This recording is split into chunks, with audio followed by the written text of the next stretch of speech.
புத்தக பிரிய நண்பர்கள் அனைவரையும் எமது அமுதச்சுரபி சேனலிற்கு அன்புடன் வரவேற்கிறேன். காதல் என்பது எதுவரை பகுதி 24 தொடர்கிறது.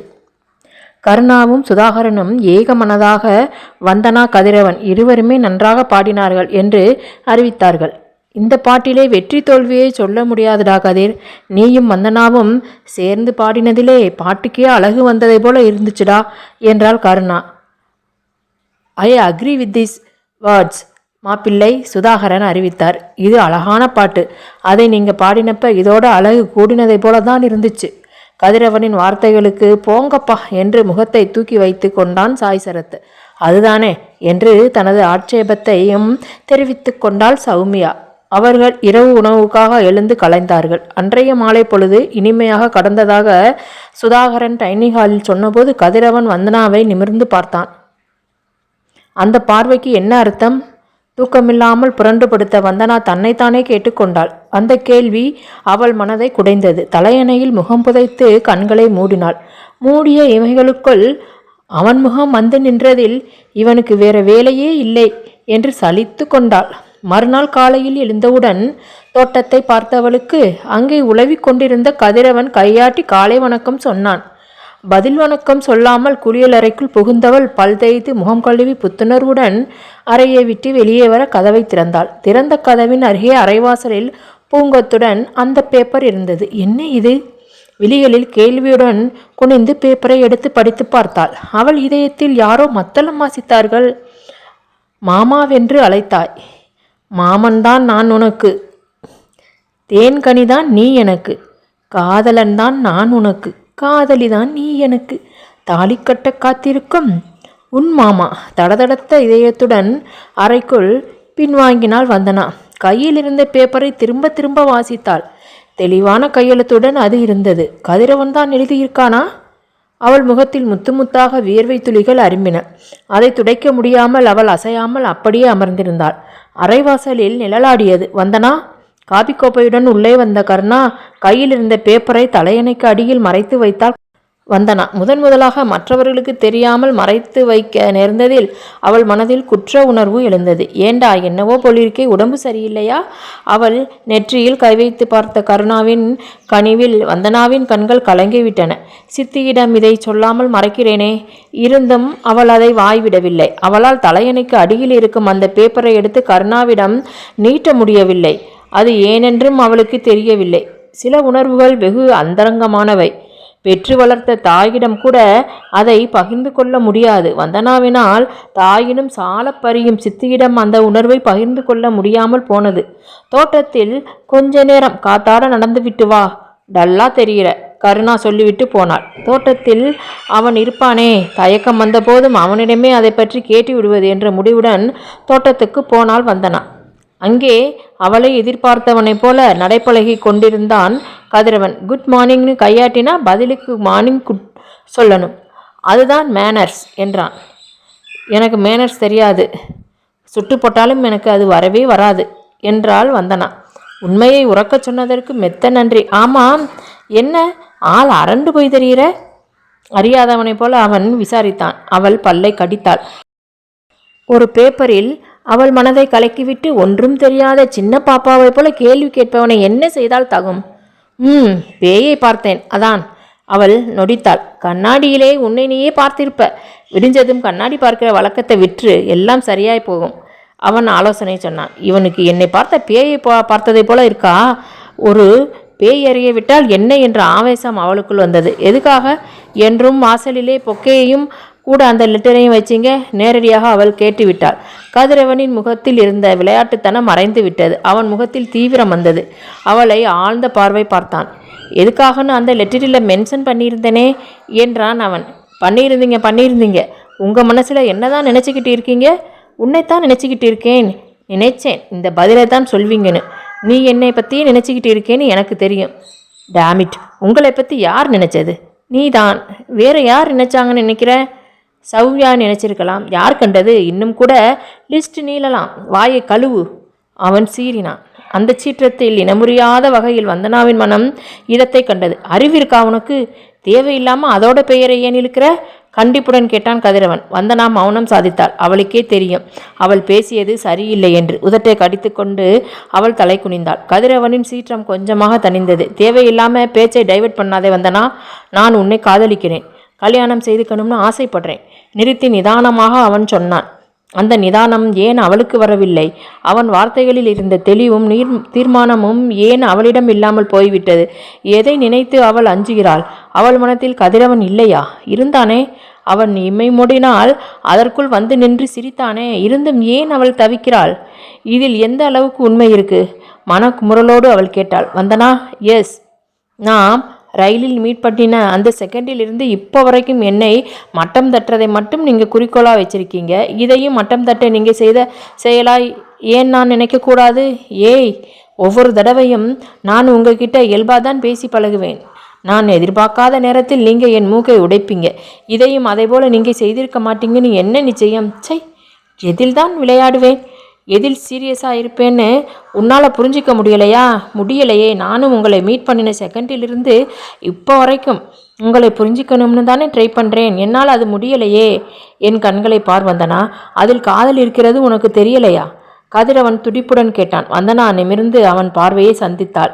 அவளை ஊடுருவும் அந்த பார்வையில் பதறி போனவளாக அவள் பார்வை தலைந்தது. வந்தனா, கதிரவன் ஆயாசத்துடன் அழைத்தான். வேண்டாம், என் உணர்வுகளோடு விளையாடாதீங்க. நீங்கள் இதுவரைக்கும் நான் உங்களிடம் தோற்றதெல்லாம் விளையாட்டுத்தனமான தோல்விதான். அதையே என்னால் தாங்கிக்க முடியலை. இப்போ அப்படி இல்லை. இது என் உணர்வுகளோட விளையாடும் செயல். இதில் தோல்வி வந்தால் என்னால் தாங்கிக்க முடியாது. அவள் விம்மினாள். முட்டாள். கதிரவன் எப்படி தன்னை அவளுக்கு உணர்த்துவது என்று தெரியாமல் திகைத்தான். அவள் மனதில் இருந்ததை வெளியில் சொல்லியதில் அவன் விளையாட்டாய் செய்த அத்தனை செயல்களும் எந்த அளவுக்கு அவள் மனதை பாதித்திருக்கின்றன என்பதை அவனால் புரிந்து கொள்ள முடிந்தது. வந்தனா சாய்ந்து நின்ற மரத்திலிருந்து உதிர்ந்து விழுந்த பூக்கள் அவளை சுற்றி பறந்து கிடந்தன. அவள் தன் மனதில் உள்ளதை கொட்டிவிடும் முனைப்போடும் துயரத்தோடும் இருந்தாள். அவளால் அவ்வளவு எளிதாக அதிலிருந்து வெளிவர முடியாது என்பதை கதிரவனால் புரிந்து கொள்ள முடிந்தது. அவளை நிதானமாக அடிகளுடன் நெருங்கினான். அவன் முகத்தில் இருந்த எதையும் வந்தனாவால் யூகிக்க முடியவில்லை. அவள் தன் போக்கில் பேசிக்கொண்டே இருந்தாள். அவளை நெருங்கிவிட்ட கதிரவனின் உணர்ச்சிகள் துடைக்கப்பட்ட முகத்தை உற்று நோக்கிய வந்தனாவுக்கு இவன் கல் என்று தோன்றியது. அந்த கல் அவளின் முகத்தை நோக்கி ஆவேசத்துடன் குனிந்தது. பேசிக்கொண்டிருந்த அவள் வாயில் இதழ்களை பொருத்தியது. அவளது பின்னந்தலையை இறுக்கி பிடித்து தன்னுடன் இறுக்கி கொண்டது. வந்தனா பேச்சிழந்தாள். அவள் மேல் குற்றால மலையின் அருவி பேரிரைச்சலுடன் கொட்டியதை போல இருந்தது. அவளால் அதை தாங்கிக் கொள்ள முடியவில்லை. கதிரவனிடமிருந்து விடுபட போராடினாள். அவன் அவளை விடுவிக்கவில்லை. ஆழ்ந்து பதிந்த அவளது நீண்ட முகத்தில் அவள் அசைவற்று நின்றுவிட்டாள். மெல்ல மெல்ல அவளின் எதிர்ப்பு குறைந்து படிப்படியாக தேய்ந்து மறைந்து காணாமல் போனது. அவளின் தொய்ந்த உடல் அவன் மீது சரிந்ததில் அவளை தாங்கி கொண்ட கதிரவன் வெற்றி பெருமிதம் தன் முகத்தில் படிந்து விடாமல் கவனமாக அதை தவிர்த்தான். இல்லைன்னா இந்த புத்திசாலி இதையும் இவளை தோற்கடிக்க செய்ததாக சொல்லிவிடுவாளே. நீண்ட முத்தத்திற்கு பின் அவளை அவன் விடுவித்த போது அவள் முகத்தை நிமிர்ந்து பார்க்க முடியவில்லை. ஐ ஆம் சாரி என்றான் கதிரவன். வந்தனா உதட்டை கடித்தாள். பேசவில்லை. உன் பேச்சை நிறுத்த எனக்கு வேற வழி தெரியலைடி. I love you. இதை ஏன் நீ புரிஞ்சிக்க மாட்டேங்கிற? நான் குற்றாலத்துக்கு ரெஸ்ட் எடுக்கத்தான் வந்தேன். உன்னை பார்ப்பேன்னா உன்னிடம் காதல் சொல்வேனோ எனக்கு தெரியாது. எனக்கு மட்டும் தெரியுமா? நான் ஏன் உன்னை அந்த ட்ரெயினில் மீட் பண்ணணும்? என் சீட்டுக்கு எதிர் சீட்லேயே நீ ஏன் உட்காரணும்? என் ட்ரெயின் நடுக்காட்டில் நிற்கணும்? உனக்கும் எனக்கும் இடையே பெயர் சொல்ல முடியாத ஒரு சொந்தம் ஏன் உருவாகணும்? இதைத்தாண்டா எனக்குள்ளேயும் நான் கேட்டுக்கிட்டு இருக்கேன். நீ ஏன் போட்டதில் சரியா போச்சு. இதையே நான் ஏன் இத்தனை ஏன்களை கேட்டிருந்தா நீ என்னை கேபி சுந்தரம்பான்னு காலை வாரி இருப்ப. யார் நீ? இத்தனைக்கு மேலா ஒன்று இருக்கு எனக்குள்ள, 1000 இருக்குடா என்று மனதிற்குள் நினைத்து கொண்டாள். உன்னை கூப்பிட வந்த உன் சித்தப்பா ஏன் என் அக்காவின் கணவராக இருக்கணும்? கதிரவனின் கேள்வியில் நிமிர்ந்து அவன் முகத்தை பார்த்தாள் வந்தனா. அவள் மனதில் இருந்ததை அவன் சொல்லி கொண்டிருந்ததில் அவளுக்கு ஓர்விதமான ஒட்டுறவு ஏற்பட்டது. நீயும் நானும் குற்றாலத்திலே ஒரு வீட்டுக்கு போகிற உறவுக்காரங்களா ஏன் இருக்கணும்? இதிலிருந்தே உனக்கு தெரியலையா வந்தனா? எதை தெரியலையான்னு இவன் கேட்கிறான். நீயும் நானும் மீட் பண்ணணுங்கிறது தான் கடவுள் விதித்த விதி. அவர் நம்ம 2 பேருக்கும் நடுவில் முடிச்சு போட்டுட்டார். நீ அதை ஒப்புக்க மறுக்கிற. நீ கண்ட பொடா டே. எல்லாம் நீ பண்ணின வில்லங்க விளையாட்டுக்களால் வந்ததுடா என்றாள் மனதுக்குள். இந்த அளவுக்கு உன் மனசு காயமாயிருந்தா நான் உன்னிடம் மன்னிப்பு கேட்டுக்கிறேன். என்னை மன்னிச்சிரு. அதுக்காக என் காதல் பொய்ன்னு மட்டும் சொல்லிடாதே. வந்தனாவால் தன் செவிகளில் விழுந்த வார்த்தைகளை நம்ப இயலவில்லை. கதிரவன் அவளிடம் மன்னிப்பு கேட்கிறானா? கிழக்கே உதிக்கிற சூரியன் மேற்கே உதிச்சிருச்சா? அவள் இமை கொட்டி விழித்து வைத்தாள். கதிரவன் அவள் காதை பிடித்து திருகினான். எதுக்காக இந்த சாக்? ஏண்டி, நான் உன்னிடம் மன்னிப்பு கேட்க மாட்டேனா? வந்தனா லேசான தலையசையுடன் பின்னே நகர முயன்றாள். கதிரவனின் கரம் அவளை பிடித்து நிறுத்தியது. அவள் தோள் பற்றி விழிகளுக்குள் அவன் உற்று பார்த்தான். பேச வார்த்தைகள் அற்று போய்விட்டதை வந்தனா உணர்ந்தாள். சிறு விம்மலுடன் அவன் மார்பில் சாய்ந்து விட்டவளின் பரிபூரண சரணாகதியில் கதிரவனின் முகம் மென்மையானது. அவள் தோள் தடவி அணைத்து கொண்டான். இணைந்து நின்ற அந்த இருவரின் உள்ளங்களும் அந்த நொடியில் கொண்ட ஆனந்தமான பேரமைதினை அவர்களே அறிவார்கள். அக்கா, எங்கேயோ கேட்பதை போல ஒரு ஒலித்த சாய் சரத்தின் குரலில் வந்தனா கதிரவனிடமிருந்து அவசரமாக விலகி நின்றாள். சரத்து கூப்பிடுறான். நான் போகணும். நீ முன்னால் போ, நான் பின்னால் வரேன். அவன் கண் சிமிட்டியதில் அவளுக்குள் உற்சாக அலை பரவியது. இவன் இதை விடவே மாட்டான். துள்ளலுடன் அவள் நகர்ந்தாள். வந்தனா கதிரவனின் அழைப்பில் நின்றாள். அக்கா கிட்டையும் மாமா கிட்டையும் இதை பற்றி இன்னைக்கு பேச போறேன். மொட்டையாக அவன் சொன்னதில் அவள் திருதிருத்தாள். எதை பற்றி? நீயும் நானும் மரத்தடியில் முத்தம் கொடுத்துக்கிட்டோமே, அதை பற்றி தான் பேச போறேன். போதுமா? என்னது? வந்தனா அலறிவிட்டாள். பின்ன என்னடி? காலையில் காதல் கடிதம் கொடுக்கிறேன். அதுக்கப்புறம் நேரடியாகவே ஐ லவ் யூ சொல்கிறேன். இத்தனைக்கு மேலே உன் உதட்டில் இச்சும் கொடுக்கிறேன். எனாஃப். வந்தனா லஜ்ஜையுடன் அவன் பேச்சை தடுத்தாள். அவன் விழிகளில் குறும்பு கூத்தாடியது. உனக்கு போதும், எனக்கு போதாதே. ஒரு முத்தத்தில் அடங்குற தாகமா என் தாகம்? ப்ளீஸ். வந்தனா கெஞ்சவும் தான் அந்த பேச்சை அவன் நிறுத்தினான். அப்பா, இவன் இருக்கானே. வந்தனாவின் சுவாசம் ஒரு வழியாக சீரானது. ஆளைப்பாரு. நம்ம காதலி பற்றியும் கல்யாணத்தை பற்றியும் அக்கா மாமா கிட்ட பேச வேணாமா? இப்போவே வா. வந்தனா தயங்கினாள். வேற எப்போ பேசலாம்? நீயும் நானும் தடியூண்டி நடக்கிறப்ப வேணா பேசலாமா? கதிரவனுக்கு கோபம் வந்துவிட்டது. ஓ நோ, என் படிப்பு முடிய இன்னும் 1 வருஷம் இருக்கு மச்சான். அதோட என் வயசு இப்போ 20 தான். 20 ஆகிருச்சுல்ல. என்னவோ 16 வயசு மயிலை போல பில்டப் போடுக்கிற. ஆமாம், மத்தான்னு கூப்பிடுடின்னா அடம்பிடிச்சா இப்போ என்ன மாமா போய் மச்சான் வந்திருக்கான்? அவன் கண் சிமிட்டினான். அது அப்படித்தான். பக்கத்தில் இருந்த செடியிலிருந்து பூவை விடுங்கி கதிரவனின் மேல் அவள் வீசினாள். தன் மீது மோதிய பூவை கேட்ச் பிடித்த கதிரவனின் மனம் மயங்கியது. எதிரில் நிற்கும் அவனது காதலியை அவன் ஆசையுடன் பார்த்தான். 1 வருஷம்ங்கிறது ரொம்ப தொலைவில் இல்லை வந்தனா. ஸோ அக்காவிடம் சொல்லணும். அது மாமா காதுக்கு போய் உன் அப்பா அம்மா காதுக்கு போகணும். எங்கள் வீட்டில் பேசணும். அதுக்கப்புறம் முறையாக உன்னை பெண் கேட்டு வரணும். 2 குடும்பமும் பார்த்துக்கணும். பேசி பழகணும். கல்யாணத்துக்கு நாள் குறிக்கணும். அப்புறம் மண்டபம் பார்க்கணும். இன்விடேஷன் அடிக்கணும். கல்யாண வேலைகளில் இறங்கணும். எத்தனை இருக்குன்னு தெரியுமா? சொல்லும் போதே கண்ணை கட்டுதில்லை. இதுக்கெல்லாம் 1 வருஷம் போதும் நான் நினைக்கிறேன். கதிரவன் எடுத்து சொல்லிய விதத்தில் ஆமாமில்லை என்றுதான் வந்தனாவுக்கு தோன்றியது. இருந்தாலும் அவளை இன்னமும் சின்ன குழந்தையாக நினைத்து கொண்டிருக்கும் அவளுடைய சித்தியிடமும் சித்தப்பாவிடமும் அவள் காதல் வயப்பட்டிருக்கிறாள் என்பதை எப்படி அவள் ஒப்புக்கொள்வாள்? நம்ம வந்தனாவா? சுதாகரனின் கேள்வியில் வந்தனா சங்கடப்பட்டாள். இதற்காக தான் சொன்னேன் என்ற ரீதியில் கதிரவனை அவள் பார்க்க அவன் இமை மூடி திறந்து அவளை அமைதிப்படுத்தினான். உங்க வந்தனா என்னை காதலிக்கலை மாமா, நான் தான் அவளை காதலிக்கிறேன். அவள் என் காதலை அக்செப்ட் பண்ணியிருக்கா, அவ்வளவுதான். என்னவோ வந்தனாவுக்கும் அந்த காதலுக்கும் சம்பந்தம் இல்லாததை போல வெகு இலகுவாக சொன்னான் கதிரவன். அவன் சொல்லிய விதத்தில் அவருக்கு சிரிப்பு தான் வந்தது. ஓ அப்படியாமா பிள்ளை? சுதாகரனும் அதே கிண்டலுடன் தான் சொன்னார். ஆனாலும் அவர் முகத்தில் கவலை அப்பியிருப்பதை வந்தனாவால் உணர முடிந்தது. அவளும் அதையே தான் நினைத்தாள். கதிரவனின் மனதில் என்ன ஓடிக்கொண்டிருந்ததோ அதுவே தான் வந்தனாவின் மனதிலும் ஓடிக்கொண்டிருந்தது. மாலதிக்கு அந்த திருமணத்தில் விருப்பம் இருக்காது. அவள் கருணாவின் ஒன்றுவிட்ட சித்தப்பாவின் மகனுக்கு தன் மகளை திருமணம் செய்து தர ஒரு நாளும் விரும்ப மாட்டாள். அந்த கவலை தான் சுதாகரனின் மனதில் ஓடிக்கொண்டிருந்தது. கருணாவையே முழு மனதாக சொந்தமென்று ஏற்றுக்கொள்ளாத மாலதி எப்படி கருணாவின் தம்பிக்கு வந்தனாவை மனமுடித்து தருவாள்? இருந்தாலும் சுதாகரனின் பார்வை வந்தனாவின் மீது ஓடியது. அவள் முகத்தில் இருந்த ஜொலிப்பையும் ஆர்வத்துடன் கதிரவனின் மீது படிந்து விலகும் அவள் பார்வையையும் கதிரவனுக்கான அவளின் பிரத்யேக கள்ளச்சிரிப்பையும் கண்டவருக்கு அவர் மனதில் பட்டதை சொல்லி அவரின் அன்பான அண்ணன் மகளின் கனவுகளை கலைக்க முடியவில்லை. பார்த்துக்கலாம் கர்ணா, இன்னும் 1 வருஷம் ஊடே இருக்குல்ல, பேசி சரி பண்ணலாம். அன்றைய இரவில் மனைவியிடம் சொன்னார் அவர். அவளும் அதையே திருப்பி சொன்னாள். நானும் அதை தாங்க நினைச்சேன். சித்தப்பா இந்த கல்யாணத்துக்கு சம்மதிக்க மாட்டார். சித்தியிடம் பேசியாகணும். அதோட கதிரவன் சித்தப்பா பேச்சுக்கு கட்டுப்பட மாட்டான். அதுக்காக பெத்தவரோட சம்மதம் இல்லாம பெண்ணை கட்டி கொடுக்க முடியுமா கர்ணா? சும்மாவே எங்க அண்ணி சம்மதிக்க மாட்டாங்க. இப்ப இந்த விஷயம் தெரிஞ்சிருச்சுன்னா அவ்வளவுதான். இவங்க கல்யாணத்தை பத்தி அண்ணியிடம் நான் வாயை திறக்கவே முடியாது கர்ணா. சுதாகரனின் கண்டிப்பில் கருணா தவித்தாள். இருதலை கொல்லி எறும்பி நிலையாக அவள் நிலை ஆகிவிட்டது. பெரியவர்களின் மனப்போராட்டங்களை பற்றி அறிந்தும் அறியாதவர்களாய் அந்த வார இறுதியில் குற்றாலத்திலிருந்து 12 கிலோமீட்டர் தொலைவில் இருந்த தட்சிணாமூர்த்தி கோவிலுக்கு கதிரவனும் வந்தனாவும் தனியாக போனார்கள்.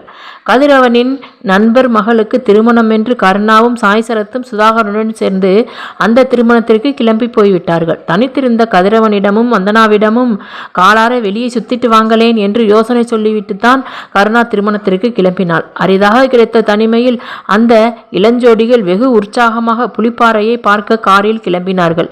வழியில் இருந்த தட்சிணாமூர்த்தி கோவிலில் வந்தனாவுக்காக காரை நிறுத்தினான் கதிரவன். நீ போன பிறவில் சாமியாராய் பிறந்திருந்தாயோ? அவனது சந்தேகத்திற்கு தோல் குலுக்கிவிட்டு குரு பகவானாய் வணங்கினாள் வந்தனா.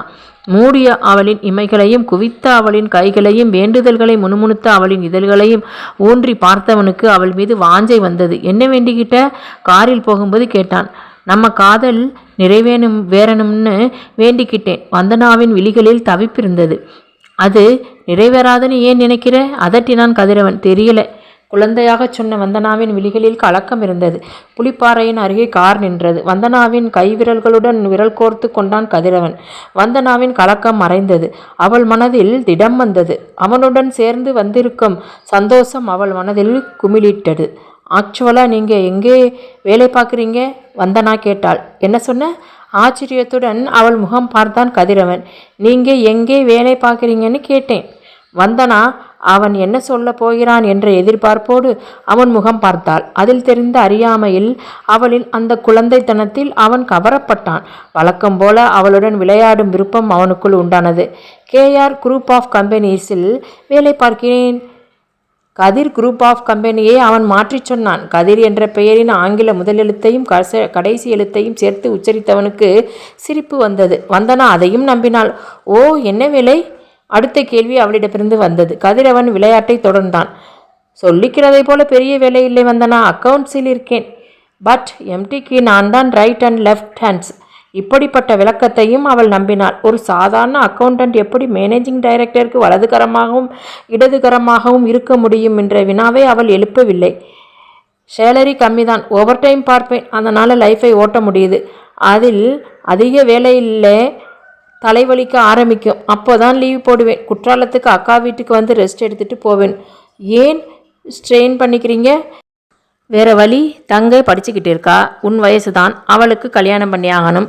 அப்பாவும் வேலைக்கு போகிறார். அம்மா ஹவுஸ் ஒய்ஃப். உனக்கும் எனக்கும் கல்யாணமான பின்னாலே நீயும் வேலைக்கு போயாகணும் வந்தனா. நிச்சயமாக போகிறேங்க. உங்கள் குடும்ப பாரத்தை ஷேர் பண்ணிக்கிறேங்க. நாம் 2 பேரும் சம்பாதிச்சா நீங்கள் ஓவர் டைம் பண்ண வேண்டிய அவசியம் இருக்காது. ஆமாம்ல, நினைக்கிறப்பவே சந்தோஷமாயிருக்கு. ஏன் வந்தனா? இவன் கம்மியாக சம்பளம் வாங்குறான். குடும்ப பொறுப்பை நம்ம தலையில் கட்டிவிட பார்க்குறான்னு உனக்கு ஏதும் வருத்தம் இருக்கா? சேச்சே, உங்கள் கஷ்டத்தை என் கூட ஷேர் பண்ணிக்கிட்டீங்க பாருங்கள், அது போதும் எனக்கு. வந்தனா நெகிழ்வுடன் அவன் தோள் சாய்ந்தாள். கதிரவனுக்கு அவள் மீது இருந்த பிரியம் அதிகமானது அந்த நொடியில்தான். அவனை பற்றி எதையும் அறியாமல் சம்பள பற்றாக்குறை என்ற பொய்யையும் நம்பி அப்படியே ஏற்றுக்கொண்டு அவனுடைய குடும்ப சுமையை ஏற்றுக்கொள்ள சித்தமாயிருந்த அந்த பெண்ணின் ஆழமான உண்மையான காதலில் அவன் அமிழ்ந்து போனான். குற்றாலமலையின் பசுமையான செடி கொடிகளும் பாறைகளும் அதன் ஊடே ஓடி வந்த அருவி நீரும் வந்தனாவுக்குள் உல்லாசத்தை உற்பத்தி செய்தது. அந்த மாப்பிள்ளை காதலிச்சான், கையை பிடிச்சான், எந்த கையை பிடிச்சான், அங்கே முன்னால் நின்றேன், பின்னால் சென்றேன், வா வா என்றான், கூடவே வா வா என்றான். அவளின் கையை பிடித்திருந்த கதிரவனின் கையை பிடித்து ஆட்டியபடி அவள் பாட கதிரவன் மயங்கி போனான். ஊரடங்க காத்திருந்தான், ஓய்வில்லாம பார்த்திருந்தான். பால் பழத்தை வாங்கி வந்தான், பள்ளியறையின் வாசல் வந்தான். வெக்கத்திலே நான் இருந்தேன், பக்கத்திலே தான் இருந்தான். கதிரவன் பாறையில் உட்கார்ந்து கொண்டு வந்தனாவின் கையை பிடித்து சுண்டி இழுத்தான். அவன் மடி மீது அவள் விழுந்து வைக்க அவளின் உச்சந்தலையில் முகத்தை பதித்து பாட ஆரம்பித்தான். அந்த பூங்கொடி பூத்திருந்தா, காத்திருந்தா, என்ன பார்த்திருந்தா, அங்கே கண்ணால் கண்டேன், பின்னால் சென்றேன், நீதான் என்றேன், வாழ்வே நீதான் என்றேன். கதிரவனின் மார்பினில் தலை சாய்ந்திருந்த வந்தனாவின் மனம் பூராவும் காதல் தழும்பி வழிந்தது. அதை பாட்டாலே அதிகப்படுத்தி கொண்டிருந்தான் கதிரவன். அவன் பாடல் அவளை மயங்க வைத்தது. கதிரவனின் தோள் மீது தலை சாய்த்து தொலைவினில் தெரிந்த நீலவானத்தை வந்தனா பார்த்தாள். அங்கே அவளும் கதிரவனுமான பள்ளியறை தெரிந்தது. அவள் தோள் தொட்ட அவன் கரத்தின் ஸ்பரிசத்தில் அவளுக்குள் பிரளயம் வெடித்தது. அவர்கள் வீட்டுக்கு திரும்பிய போது வாசலிலேயே கருணா கவலையுடன் காத்திருந்தாள். கரிஷ்மா வந்திருக்கா? கருணாவின் குரலில் பதட்டம் இருந்தது. கதிரவனின் முகம் இறுகுவதை புரியாத பார்வை பார்த்தாள் வந்தனா. கரிஷ்மானா யாரு? உங்களுக்கு தெரிஞ்சவங்களா? வந்தனாவின் கேள்வியில் இறுகியிருந்த கதிரவனின் முகம் இயல்பு நிலைக்கு மாறியது. அவன் மென்மையான சிரிப்புடன் தெரிஞ்சவங்க தான் என்றான். அதற்கு மேல் வந்தனா எதுவும் கேட்கவில்லை. காரிலிருந்து இறங்கியவள் சாய் சரத்தின் தோளில் கை போட்டு பேசியபடி வீட்டிற்குள் போனாள். ஹாலில் அவங்களுக்கு முதுகு காட்டி நின்றிருந்தால் ஒரு பெண். இவதான் கரிஷ்மாவா? வந்தனாவுக்கு முதுகு காட்டி நின்றிருந்த கரிஷ்மாவின் இறுக்கமான ஜீன்ஸும் கையில்லாத டாப்ஸும் வந்தனாவை முகத்தை சுளிக்க வைத்தன. வெட்டிவிடப்பட்டிருந்த முடி தோலை தொட்டு பரவியிருந்தது. செழுமையான அவளின் தோளின் வளவளப்பு அவள் அழகு நிலையங்களிலே குடிகொண்டிருப்பவள் என்பதை சொல்லாமல் சொல்லியது. கதிரவனிடம் காலடி சப்தத்தில் அந்த கரிஷ்மா திரும்பினாள். அவள் பார்வை கதிரவனை விட்டுவிட்டு வந்தனாவை அளந்தது. ஹீஸி? அவள் கேள்வியில் முகம் சுளித்தான் கதிரவன். அவனுக்கு கரிஷ்மாவிடம் முகம் கொடுத்து பேச பிரியமில்லை என்பதில் ஏனோ வந்தனாவின் மனதில் ஒரு பாதுகாப்பு உணர்வு பரவியது. இவள் வந்தனா, என் அக்கா மகள். ஹே நைஸ். உங்களுக்கு அக்காவே இல்லையே கதிர், இதில் அக்காவின் மகள் எங்கே இருந்து வந்தாள்? போலியான வியப்புடன் கேட்ட கரிஷ்மாவின் கேள்வியில் கருணாவின் மனம் காயப்பட்டது. அவள் முகம் வாடியது. கதிரவன் கூர்மையான பார்வையுடன் கரிஷ்மாவை ஏறிட்டான். இது யார் வீடுன்னு இங்கே என்னை தேடி வந்த கரிஷ்மா? இப்போது கரிஷ்மாவின் முகம் கருத்தது. அவள் பல்லை கடித்தாள். கருணாவின் முகத்தில் பழைய கலை திரும்பியது. இவள் என் அக்காவின் மச்சினர் மகள். ஓ, உங்களின் ஒன்றுவிட்ட அக்காவின் மச்சினர் மகள்னு சொல்லுங்க. எவ்வளவு க்ளோஸ் ரிலேட்டிவ். கரிஷ்மாவிற்கு எதற்காக இத்தனை வெறுப்பு என்று வந்தனாவிற்கு புரியவில்லை. அவள் அப்போதுதான் வந்தனாவை பார்க்கிறாள். அறிமுகமாகாத ஒரு பெண்ணிடம் இந்த அளவுக்கு ஏன் அவள் விரோதம் பாராட்ட வேண்டும்? வந்தனா, நீ மாடிக்கு போமா என்றாள் கருணா. அங்கே நின்று கரிஷ்மாவின் வெறுப்பு நிறைந்த முகத்தை பார்த்து கொண்டிருப்பதை விட மாடிக்கு போய்விடுவது சால சிறந்தது என்று வந்தனாவுக்குமே தோன்றிவிட்டதால் அவள் மாடிக்கு போய்விட்டாள். ஹாலில் அந்த கரிஷ்மா கோபமாக கந்தி கொண்டிருப்பது அவள் காதுகளில் விழுந்தது. சற்று பொறுத்து நிசப்தமாக இருந்தது. அந்த கரிஷ்மா போய் துளந்துச்சிட்டா போல வந்தனா நினைத்து கொண்டாள். அவள் மனதுக்கு ஏன் சந்தோஷமாக இருக்கிறது என்று அவளுக்கே தெரியவில்லை. சற்று பொறுத்து மாடிக்கு வந்த கருணாவிடம் அந்த கரிஷ்மா யார் சித்தி என்று கேட்டாள். நல்ல வேளையா நீ அவ முன்னாலே இதை கேட்கலை என்றாள் கருணா. கேட்டா என்ன சித்தி? வந்தனாவுக்கு புரியவில்லை. அவன் என் வீட்டில் இன்றுக்கிட்டு என்னையே யாருன்னு கேட்கிற ரகம். அப்படிப்பட்ட வேளை நீ யாருன்னு கேட்டிருந்தா வீடு இரண்டாகி இருக்கும். கருணா நிம்மதி பெருமூச்சை விட்டாள். அதென்ன சித்தி, நம்ம வீட்டுக்கே வந்து நம்மளை யாருன்னு கேட்கிறது? அவளுக்கு அவ்வளவு ராங்கியா? சரியா சொன்ன. அவ ராணி ரங்கம்மா தான். சரி சரி, இப்போ அவளை பற்றின பேச்சு எதுக்கு? நீ சாப்பிடவா. மொத்தத்தில் அந்த கரிஷ்மா யாரென்று கருணா சொல்லவே இல்லை. கதிரவனிடம் கேட்டபோது தெரிந்த பெண் என்றான். யாருக்கு என்ற வந்தனாவின் கேள்விக்கு இமைக்காமல் அவளை பார்த்தான். அவனும் தெளிவாக கரிஷ்மா யார் என்று சொல்லவில்லை. கடந்து போன நாள்களில் அந்த கோடை விடுமுறையும் முடிந்து விட்டது. வந்தனா ஊர் திரும்பும் நாள் வந்தது. சுதாகரன் அவருக்கும் வந்தனாவுக்கும் ரயிலில் முதல் வகுப்பு டிக்கெட்டை எடுத்திருந்தார். கதிரவன் அதை ஆட்சேபித்தான். ஒரே ஊருக்கு 2 வழி எதுக்கு மாமா? நானும் சென்னைக்குத்தானே போகிறேன். வந்தனாவை என் கூட அனுப்பி வைத்தால் நான் அவளை அவள் வீட்டிலே சேர்த்து விட மாட்டேனா? சுதாகரன் மறுப்பாக தலையை அசைத்தார்.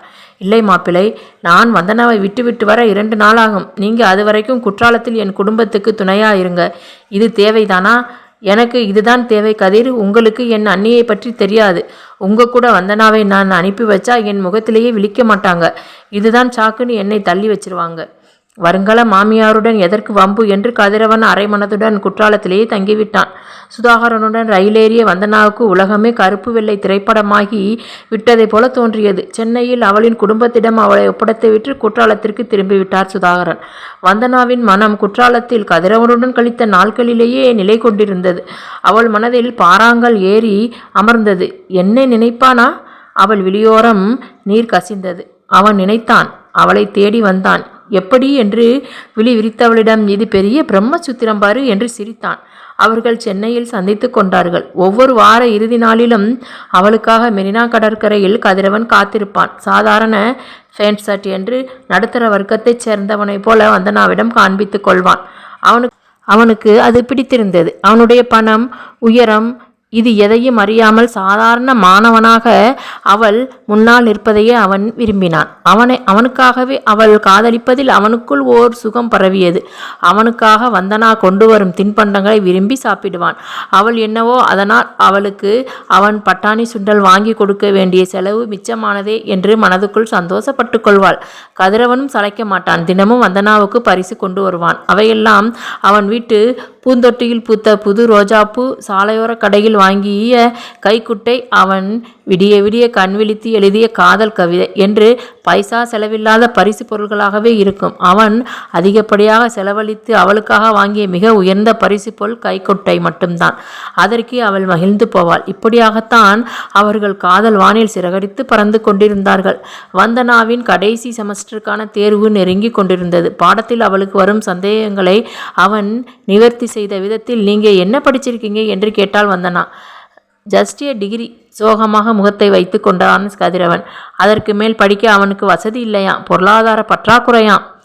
உடனடியாக குடும்ப சுமையை ஏற்க வேலைக்கு போக வேண்டிய நிர்பந்தம் வந்து விட்டதாம். அவன் சோக கதையை கேட்டு வந்தனாவின் விழிகளிலிருந்து பொலபொலவென்று கண்ணீர் துளிகள் கொட்டிவிட்டன. அவன் வாங்கி கொடுத்திருந்த விலையுயர்ந்த பொருளான கைக்குட்டையில் அதை துடைத்தபடி அவனுக்கு ஆறுதல் சொன்னார். ப்ளீஸ், கொஞ்ச நாள் தானே, நானும் வேலைக்கு போக ஆரம்பிச்சிட்டா உங்கள் வீட்டு நிலைமை சரியாகிரும். நீ வேலைக்கு போனால் உன் வீட்டு நிலைமை சரியாகும். என் வீட்டு நிலைமை எப்படி சரியாகும்?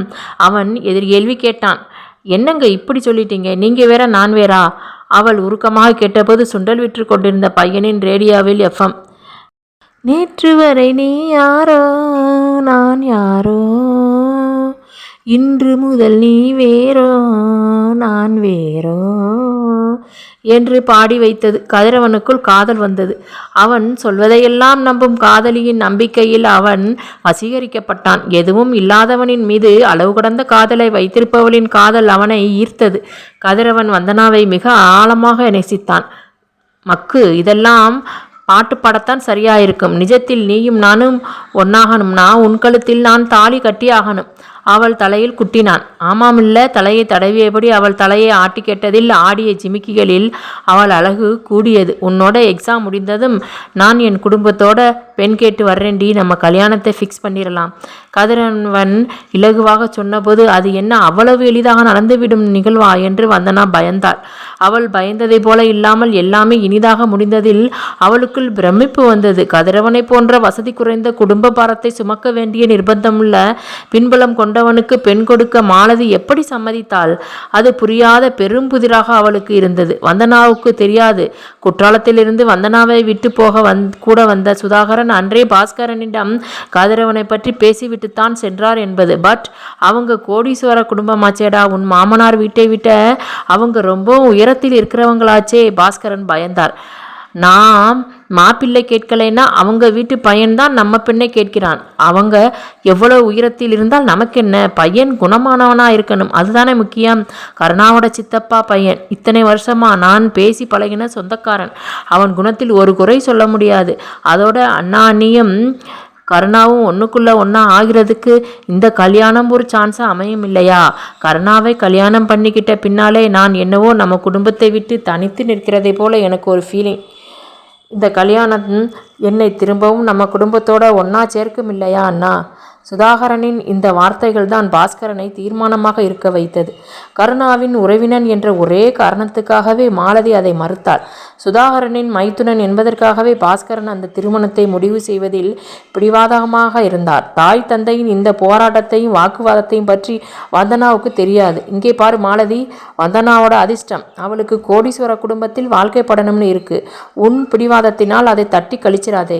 வாழப்போறது வந்தனா, அவ வாழ்க்கையில் உயர்ந்த இடத்தில் இருக்கிறதுக்கான வாய்ப்பு தானா வந்து கதவை தட்டுது. அதை வேணாம்னு சொல்லி உன் மகளோட வாழ்க்கையில் விளையாடிடாதே. பாஸ்கரன் திரும்ப திரும்ப இதையே சொன்னார். மறுத்தும் கதிரவன் கருணாவின் ஒன்றுவிட்ட தம்பி, அதற்காக தான் இந்த திருமணத்தை அவர் வலியுறுத்துகிறார் என்று சொல்லவில்லை. அவரின் அணுகுமுறை பலனை தந்தது. மாலதி யோசிக்க ஆரம்பித்தாள். பாஸ்கரன் சொல்வதைப் போல கதிரவனின் வீட்டில் வாழப்போவது வந்தனாதான். அவளுக்கான கோடீஸ்வர வாழ்க்கையை மாலதி ஏன் மறுக்க வேண்டும்? அவள் அரைமனதாக சம்மதம் சொல்லிவிட்டாள். வந்தனாவின் தேர்வு முடிந்த மறுநாளில் கதிரவன் குடும்பத்தோடு பெண் கேட்டு வந்தான். அதற்கு முதல் நாளிலேயே சுதாகரன் குடும்பத்தோடு சென்னைக்கு வந்து விட்டார். ஒரு வாரத்துக்கு முன்னாலேயே பாஸ்கரனை பெற்றவர்கள் வந்திருந்தார்கள். பெண் பார்க்க வருபவர்கள் திருமணத்தையும் நிச்சயம் செய்து தாம்பூலத்தட்டை மாற்றுவதாக இருக்கிறார்கள் என்று வந்தனாவின் பாட்டி சொன்னாள். சென்னையில் இருந்த நெருங்கிய உறவினர்களின் வருகையில் வீடே நிரம்பியிருந்தது. கதிரோட குடும்பம் வசதி இல்லாததுன்னு இவங்க எதையாவது சொல்லிடுவாங்களோ? வந்தனாவின் மனம் அடித்து கொண்டது. எந்த தடையும் இல்லாமல் நிச்சயதார்த்தம் இனிதே நடந்து முடிய வேண்டுமென்று அவள் இறைவனை பிரார்த்தித்தாள். சரியான ஆளிடி நீ, அமுக்குனி போல இருந்துக்கிட்டு படிச்சுக்கிட்டு இருக்கிறப்பவே உனக்குன்னு ஒரு ஆளை கரெக்ட் பண்ணிட்டியே, அதுக்குத்தான் குற்றாலத்துக்கு போறேன்னு குதிச்சுக்கிட்டு ஓடினையா? அஞ்சலா கேலி செய்தாள். மாலையில் கதிரவன் குடும்பம் கார்களில் வந்து இறங்கிய போது வந்தனா திகைத்தாள். சாணக்கியன் பரம்பரை பணக்கார தோற்றமும் வாணியின் வைர நகைகளும் கார்த்திகாவின் விலையுயர்ந்த உடைகளும் நடையுடை பாவனைகளும் அந்த குடும்பத்தின் மேல் தட்டு வர்க்கத்துக்கான அடையாளங்களை பறைசாற்றியதில் அவள் குழம்பி போனாள். காரில் இருந்து நகைகள், ட்ரெஸ்ஸுன்னு அத்தனையுமா இவன் இரவல் வாங்கி இருக்க முடியும்? என்னடா இது என்று ஒரே யோசனையாகி போனது வந்தனாவிற்கு. அவள் காதலித்த கதிரவன் எங்கே? இன்று கோட்டும் சுட்டுமாக வந்திருக்கும் இந்த கதிரவன் எங்கே? அவளுடைய காதலானால் ஒரு கைக்குட்டையை தான் அவளுக்கு வாங்கி கொடுக்க முடிந்திருந்தது. இன்று அதே காதலனின் குடும்பத்தார் அவளுக்கு நிச்சயதார்த்த பரிசாக வைர அட்டிகையை கழுத்தில் போட்டு திருமணத்தை உறுதி செய்கிறார்களே, இது எப்படி சாத்தியமானது? அந்த சூழலில் அவள் யாரிடம் போய் இதையெல்லாம் கேட்பாள்? பதுமை போல குடும்பத்தார் சொன்னதை செய்தாள். ஹாலில் அவளை அழைத்து வந்து நாற்காலியில் உட்கார வைத்தார்கள். கதிரவனை பார்க்க முயன்றாள். அவள் வேறு யாருடனோ பேசி கொண்டிருந்தான். அவளை கவனிக்கவில்லையா இல்லை கவனிக்காததை போல பாவனை செய்கிறானா? வந்தனாவுக்குள் சந்தேகம் வந்தது. அதை அவள் தெளிவுபடுத்திக் கொள்வதற்குள் நிச்சயதார்த்த பத்திரிகையை வாசித்து முடித்து தாம்பூலத்தட்டை மாற்றிவிட்டார்கள். கல்யாணத்துக்கு இன்னும் ஒரு வாரம்தான் இருக்கு. மாலதி தயங்கினாள். மண்டபத்தை 1 வருஷத்துக்கு முன்னாலே புக் பண்ணி வச்சுட்டேன். கதிரவன் பிசிறில்லாத குரலில் பதில் சொன்னான். அவனுக்கும் அவளுக்கும் திருமணம் நடக்கப் போகும் மண்டபத்தின் பெயரை மற்றவர்கள் உச்சரித்து போது வந்தனாவுக்கு மயக்கம் வந்தது. கோடீஸ்வரர்கள் மட்டுமே கால் பதிக்க முடியும் மண்டபத்தை 1 வருடத்திற்கு முன்பே அவன் முடிவு செய்து முன்பணத்தையும் கொடுத்திருக்கிறான் என்றால் அவன் யார்? உயிருக்குயிராய் காதலிக்கும் காதலிக்கு சாலையோர கடையில் வாங்கிய கைக்குட்டையை பரிசாக அளிக்கும் அளவிற்கே வசதி படைத்த அவளுடைய காதலனாய்வன். திகைத்த வந்தனாவின் விழிகளை காரில் ஏறப்போன கடைசி நொடியில் திரும்பி பார்த்த கதிரவனின் விழிகளில் இருந்த கேலி சிரிப்பில் அவள் உறைந்து போனாள். இந்த 1 வருடமாக அவன் அவளை ஏமாற்றி கொண்டிருந்தானா? இத்துடன் காதல் என்பது எதுவரையின் இந்த பகுதி நிறைவடைகிறது. அடுத்த பகுதியில் காதலர்களை மீண்டும் காணலாம். அதுவரை காத்திருக்கவும். நீங்கள் இன்னும் சப்ஸ்கிரைப் பண்ணாமல் பார்த்துக்கிட்டு இருந்தீங்கன்னா இப்போ சப்ஸ்கிரைப் பண்ணி வச்சுக்கோங்க. ஏன்னா இதுக்கு அடுத்த பகுதியை நான் அப்லோட் பண்ணும்போது உங்களுக்கு நோட்டிஃபிகேஷனில் வரும். சரிங்களா? அதுக்காக நீங்கள் சப்ஸ்கிரைப் பண்ணிவிட்டு பாருங்கள். ஓகே, நன்றி.